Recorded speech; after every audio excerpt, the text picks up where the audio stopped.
Magandang Balita, Biblia. Juan Kapitulo 5 versikulo 1 hanggang 18.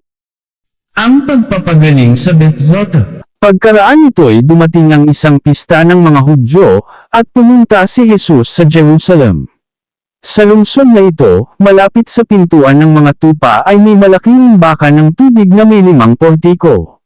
Kung tawagin ito sa wikang Hebreo ay Bethzatha. Nasa paligid nito ang maraming may sakit, mga bulag, mga pilay, at mga paralitiko.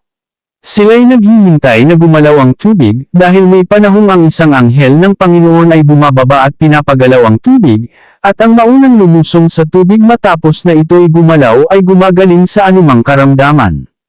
May isang lalaki doon na 38 taon nang may sakit. Nakita siya ni Jesus at alam niyang matagal nang may sakit ang lalaki kaya't tinanong niya ito, "Gusto mo bang gumaling?"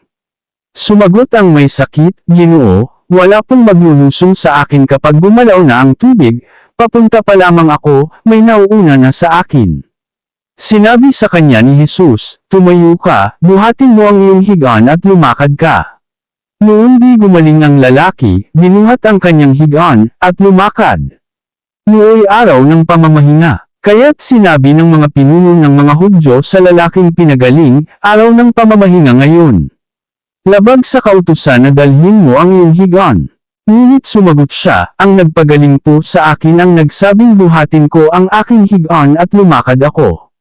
At siya'y tinanong nila, "Sino ang nagsabi sa iyong buhatin mo ang iyong higaan at lumakad ka?" Ngunit hindi alam ng lalaki kung sino ang nagpagaling sa kanya, sapagkat maraming tao sa lugar na iyon at nakaalis na si Jesus. Pagkatapos nito, nakita ni Jesus sa loob ng templo ang lalaki at sinabihan itong, "Magaling ka na ngayon. Huwag ka nang gumawa ng kasalanan at baka masahol pa riyan ang mangyari sa iyo." Umalis ang lalaki at sinabi sa mga Hudyo na si Jesus ang nagpagaling sa kanya. Dahil dito, si Jesus ay sinimulang usigin ng mga pinuno ng mga Hudyo, sapagkat ginawa niya ito sa araw ng pamamahinga. Ngunit sinabi sa kanila ni Jesus, "Ang aking Ama ay patuloy sa kanyang gawain hanggang ngayon, at gayon din ako." Lalo namang pinagsikapan ng mga Hudyo na ipapatay siya, sapagkat hindi lamang niya nilabag ang batas tungkol sa araw ng pamamahinga, sinasabi pa niyang ang Diyos ang kanyang Ama, at sa gayon ay ipinapantay ang kanyang sarili sa Diyos.